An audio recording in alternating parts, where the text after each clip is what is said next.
इसका वीडियो भी बनाओ मेरे लिए। हाँ जी सर, नमस्कार जी। ओके सर, सबसे पहले तो सर कॉन्ग्रेचुलेशन, मतलब पूरे इंडस्ट्री में आपने 35 ईयर कंप्लीट कर लिया। तो सर आपकी हर फिल्मों में मिलते हैं, लेकिन ये जो फीलिंग है 35 ईयर वाली, इसे कैसे देखते हैं आप एंड क्या कुछ कहना मैं चाहेंगे? अपने करियर का इंटरवल देखता हूँ इसे, कि अभी 35 इयर्स जो हुए हैं और 515 फिल्में जो हुई हैं, मेरे करियर का एज एन एक्टर इंटरवल हुआ है। और इंटरवल में जैसे हम बाहर निकलते हैं और लोगों से पूछते हैं कैसा रहा मेरा फर्स्ट हाफ, और फिर या चाय वाय का पॉपकॉर्न वगैरह खाते हैं, वैसे ही मैं आप लोगों से मिलने आया हूँ और पूछने की भैया फर्स्ट हाफ तो अच्छा गया है, अब सेकंड हाफ इससे बेटर जाना चाहिए। ऑल्सो मैं अपने जीवन के ज़रिए उन सभी लोगों को प्रेरित करना चाहता था जो हिंदुस्तान के अलग अलग इलाकों में रहते हैं, निम्न वर्गीय परिवारों से आते हैं, जो सिर्फ ड्रीम्स देखते हैं, सपने देखते हैं और ज़िंदगी में कुछ बनना चाहते हैं। तो मेरी जीवन गाथा अगर कहीं उनको लगती है कि प्रेरित करती है, तो ये एक बहुत बड़ा एग्जाम्पल है। क्योंकि जब मैं स्ट्रगलिंग एक्टर था तो मैं लोगों की जीवनी पढ़ता था और मैं सोचता था कि अगर इनका कुछ हो सकता है तो मेरा भी कुछ हो सकता है। तो आई थिंक ये बहुत ज़रूरी था। इसीलिए आज जो apart from that we are आज मैंने अपनी जीवनी पर आधारित जो अपनी ऑटोबायोग्राफी है उसका पोस्टर भी रिलीज़ किया है। उसका नाम, मेरी ऑटोबायोग्राफी का किताब का नाम जो है lessons life taught me unknowingly, वो भी मैंने आज रिलीज़ किया है। So it's been wonderful 35 years. I think इस इंडस्ट्री ने फर्स्ट हाफ में मुझे बहुत प्यार दिया है, आगे भी मिलेगा। लोगों ने बहुत प्यार दिया है। मेरे बहुत सारे काम, फेलियर मेरे हिसाब से एक इवेंट है, पर्सन नहीं है। और आप अपने एटीट्यूड से कामयाब होते हैं। So I am very happy, God is been kind. Sir थोड़ा 35 इयर्स तो पूरे कर लिए हैं, लेकिन फिटनेस के मामले में, टैलेंट के मामले में, एक्टिंग के मामले में हमारे जैसे जो यंग जनरेशन के लोग हैं, कल के आए हुए, मैं भी उसी उनको भी जनरेशन का हूँ आप, भाई। वही मैं बोल रहा था, वो उनको भी आप चैलेंज देते हैं, कंपटीशन देते हैं, ये कैसे बरकरार रखते हैं आप? मुझे लगता है कि हम अपने आप से खुद ही थक जाते हैं। हम अपने आप ही अपनी जो हैं छोटी छोटी जो नाकामयाबियाँ या लिमिट्स ढूंढ लेते हैं। और इंसान लिमिटलेस है। अगर आप ये सोच के चलें कि there is no limit to your capabilities और पॉसिबिलिटीज़। अगर एक टांग वाला इंसान माउंट एवरेस्ट चढ़ सकता है, अगर 84 ईयर ओल्ड, मैंने अभी एक वीडियो देखा, बैलेंसिंग एक्ट कर सकता है। बहुत सारे लोग हमारे आसपास, बहुत सारे इंस्पिरेशनल स्टोरीज़ हैं। तो मैं कभी ये नहीं मैंने कभी ज़िंदगी में ऐसा नहीं जिया कि ये हो नहीं सकता है। मैंने तो अपनी फ़िलॉसफ़ी का नाम ही रखा है कि कुछ भी हो सकता है। तो मैं आजकल बहुत सारी जनरेशन के, आजकल की जनरेशन के लोग बोलते हैं that is the way I M.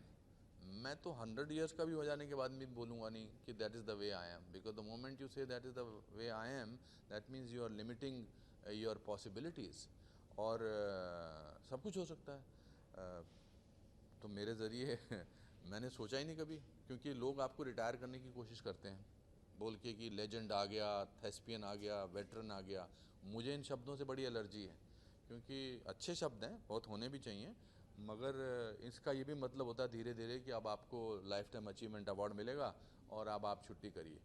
मैं तो 100 साल की उम्र में ना लाइफ टाइम अचीवमेंट अवार्ड लूँ, तो ऐसे मिले। तो ये इसलिए नए नए काम ढूंढना ज़रूरी है। तो मैं अभी विदेश में जाके एक सीरीज़ कर रहा हूँ, वो भी कामयाब हो गया। और कुछ लोगों को मज़ा आता है अपने को आपको चैलेंज करना। मुझे अपने आप को चैलेंज करना मज़ा आता है। कोई लोग जब मुझे अपने डौले शौले दिखाते हैं तो फिर मुझे लगा कि क्यों नहीं हो सकता। तो फिर मैंने फ़िटनेस की तरफ ध्यान दिया। अब मेरा जो ट्रेनर है वो मुझे बोलता है कि 10 डालूं 12 डालूं, तो मैं बोलता हूँ 15 डालो। तो फिर मुझे श्रद्धा की भाव से देखता है। तो ये सब करने के लिए कुछ अपने आप को चैलेंज करना, ऐसी कोई चीज़ नहीं है जिस पर आप मेहनत करें और आप ईमानदारी से काम करें और वो हासिल ना की जा सके। तो क्या सर हमारे कि ये वो रीज़न है कि आज भी आप डेब्यू डायरेक्टर जी के साथ में काम करते हैं, क्योंकि बहुत मैंने सारे हमेशा डेब्यू डायरेक्ट, मैंने जितने फर्स्ट टाइम डायरेक्टर के साथ काम किया, I don't think any actor has done that. चाहे वो आदि चोपड़ा हों, चाहे वो करण जौहर हों, उनकी पहली फिल्म में, चाहे वो दिवाकर बनर्जी हों, चाहे वो नीरज पांडे हों, आप देख लीजिए, या एंथनी मरास हों जिन्होंने होटल मुंबई डायरेक्ट की हैं, मुझे बहुत अच्छा लगता है। और क्योंकि वो अपना पैशन जो लेकर आते हैं फर्स्ट फिल्म में, वो बड़ा इन्फेक्शियस होता है, उसको देख के बड़ा जोश आता है। और अशोक नंदा जी की भी फिल्म जो है ये वन डे है, ये बड़ी इंटरेस्टिंग कॉन्सेप्ट है। कल मैंने ये फिल्म देखी और मुझे अपना रोल मैंने अच्छा किया है। मुझे लगा कि वो घबराहट होती है ना कि अब स्कूल चलाता हूँ मैं एक्टिंग का, और लोग कहते हैं कि अगर ये हमको पढ़ाता है तो थोड़ा बेटर ही करे तो अच्छा है। So it's a good, this film is very interesting. एक जज की कहानी है जो जिस दिन रिटायर होता है, हमारे यहाँ जो है केसेस बहुत देर तक चलते हैं, और जज को जो है वो रूल बुक के हिसाब से अपना डिसीजन देना पड़ता है। तो मैं हमेशा सोचता था कि, और जो कि कहानी अशोक लेकर आए, कि जज को कभी तो लगता होगा कि ये आदमी जो है मुजरिम के कटघरे में खड़ा है, उसको लगता होगा एज ए पर्सन कि ये मुजरिम तो है, मगर क्योंकि सबूत इसके खिलाफ नहीं आ रहे हैं पूरी तरह से, या इसको कानून की किताब के हिसाब से मुझे इसको छोड़ना है, तो उसको खुद को क्या लगता होगा कि यार मैंने इसको छोड़ दिया, पर बिकॉज कानून के दायरे में मुझे इसका फैसला सुनाना था। तो ये एक ऐसे जस्टिस त्यागी की कहानी है जो 4 ऐसे लोगों को ढूंढता है जिनके बारे में बिकॉज सबूत नहीं थे उसने उनको छोड़ना पड़ा, और फिर उनको ढूंढता है एंड देन उनको मारता है। तो ये इंटरेस्टिंग कहानी है, और चूंकि शुरू में 10 मिनट में पता लग जाता है इसलिए मैंने कहानी सुना दी। बट कैसे करता है, कैसे ढूंढता है, और फिर लॉ जो है उसको पकड़ नहीं सकता है, because he knows how to go about it. So हमारे यहाँ justice delayed is justice denied. तो इस तरह की फिल्में शायद इस तरफ थोड़ा सा ध्यान बांटें कि भाई बहुत सारे केसेस हैं जो सॉल्व ही नहीं होते हैं।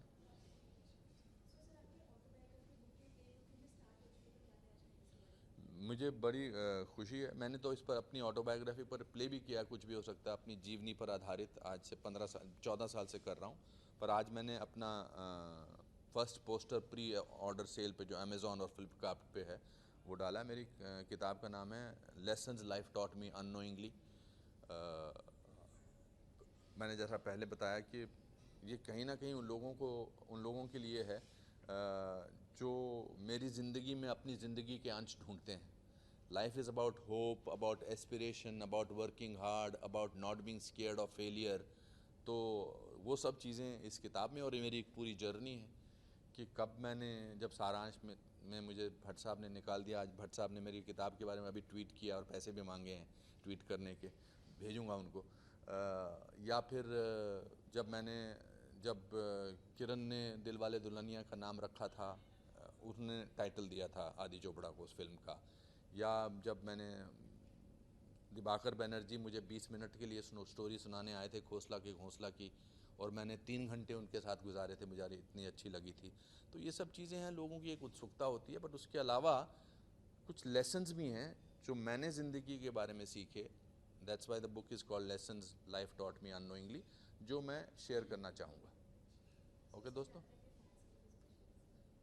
क्या बोल रही?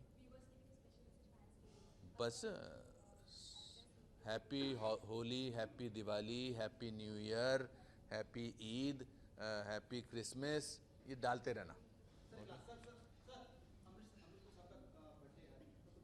किसका? अमरीश पुरी जी मेरे बहुत अच्छे मित्र थे। कभी कभी जो लोग चले जाते हैं उनके बारे में थे में बोलना या पास्ट टेंस में बोलना बिल्कुल अच्छा नहीं लगता है। शिमला से थे, बहुत ज़बरदस्त किरदार करते थे। मैं हमेशा कहता हूँ कि मिस्टर इंडिया में पहले मोगेम्बो का रोल मुझे ऑफ़र हुआ था, और फिर मुझे 1-1.5 महीने बाद निकाल दिया गया था। तो मुझे आमतौर पे जब किसी चीज़ से निकाला जाए उसका दुख होता है, मगर जब मैंने मिस्टर इंडिया देखी और मैंने अमरीश जी का किरदार देखा मोगेम्बो का, तो मुझे लगा कि ये तो अच्छा डिसीजन लिया इन लोगों ने, अमरीश जी को लिया था। अमरीश जी बड़े अनसंग से हीरो थे। हम, मुझे लगता है कि कभी कभी कितने लोग चले जाते हैं हम उनको याद नहीं कर रखते, पर आज गूगल पे उनका फ़ोटो है आज के डे के लिए, मुझे बड़ा अच्छा लगा। He was one of the most gentlest person. इतने जेंटल किस्म के आदमी थे, इतने बड़े बड़े रोल करते थे ख़तरनाक किस्म के, मगर आम जिंदगी में बहुत ही अच्छे इंसान थे, और मैं उनको मिस करता हूँ। ओके दोस्तों, आज की